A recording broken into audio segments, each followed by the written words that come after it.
Woo! June is Pride Month, and with the big parade coming up this Sunday, Toronto's LGBTQ community is marking the past and celebrating the future. Pride Toronto's Executive Director Olivia Newmont joins us this morning with more on it. Thank you very much, Olivia, for joining us this morning. Good to see you. Thank you for having me. Thank you. And we're talking about the celebration. Pride is Yes. about celebration, but also you're marking the anniversary of Stonewall, the 50th. Absolutely, absolutely. You know, this is one of the most important points in the LGBTQ2+ movement.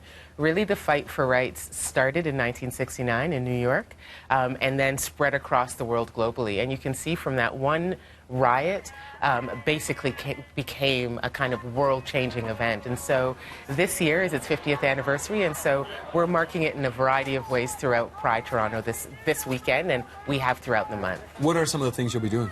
Well, so it's kind of a funny tie, but the person that started the Stonewall riots, her name was Marsha P. Johnson. She was a drag queen.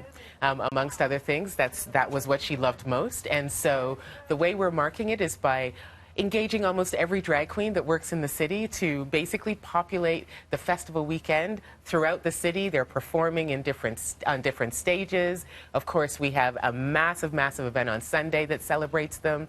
In addition, we've had a number of human rights events. We're doing a ton of stuff to kind of demonstrate how this movement was born. Seems very apropos, though, because to be able to perform out on the street without any harassment or problems. Which is exactly what Stonewall was. Yeah. Stonewall was effectively on the street. Effectively, the idea is that there were a bunch of block parties that happened. One of the themes of Stonewall is, of course, the fact that this community really rose up against police violence, and that basically took place from gathering on the street. And so we're really bringing everybody back to the street to sort of celebrate the 50th anniversary of Stonewall by basically marking their territory on the actual street. And speaking of police and politics, we saw over the weekend that Premier Doug Ford did participate in New York Pride, and he will not be participating in Toronto Pride because of the fact that uniformed police officers will not be walking in this year's parade. So what is your stance on current-day, modern-day politics and presence during the Pride Parade? Well, you know, it's incredibly complicated. That much I'll say. But I'll say this. First of all, it is great that a premier, that every sitting premier present themselves in the context of Pride. And so for that, I applaud him. The fact that, in fact, you're showing your alliance and your allegiance to this community is incredibly important. But it is also important that you help the community by supporting us having a conversation with the police about how to better our relationship. It's not an either-or. Nobody wins here, but what we are trying to do is make it better for everyone. And a part of the way you do that is by supporting the brokering of relationships, the brokering of conversations, to get us all to a better place. So in addition to him appearing at Pride, I hope another thing that he does is support us in the conversation about how we better the situation we find ourselves in. And how is that conversation going right now? You know, it's okay. I will say that we are trying to work on a variety of different places. We are trying to move our relationship forward.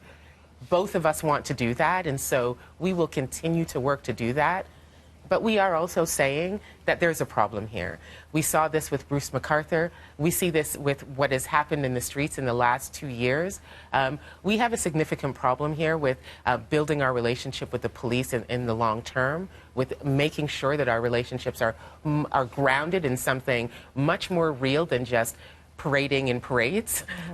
We need to see real action, and so we are both at the table wanting to make sure that that happens. That's important, coming together, talking to one another, and being able to make progress ultimately. Exactly. Thank you so much. For more information, breakfasttelevision.ca, pridetoronto.com, and we want to give a shout-out to our own Pacha Balloons, who do a beautiful job for us all year long with our gorgeous Pride celebration. It's just, I absolutely love what is going on here, and I am just thrilled that you're so supportive, as you are every year. And there'll be tons of celebrations as well going on throughout the city. I mean, we've had a serious conversation here, but there's also lots to celebrate, too. Exactly. All weekend, there is an incredible array of entertainment going on. We've got our own Brooklyn Heights. We've got a drag queen from Brazil called Pablo Vittar, who will be performing on TD's main stage, which is Young Dundas Square. We still have surprise announcements to make. There will be more celebrities appearing at our event. The Prime Minister will be coming along, too. We have a ton of delights, and we really hope to see you out Friday to 7 till Sunday at 11 o'clock. Parades at 2. Beautiful. Olivia, thank you very much. Thank you for having me.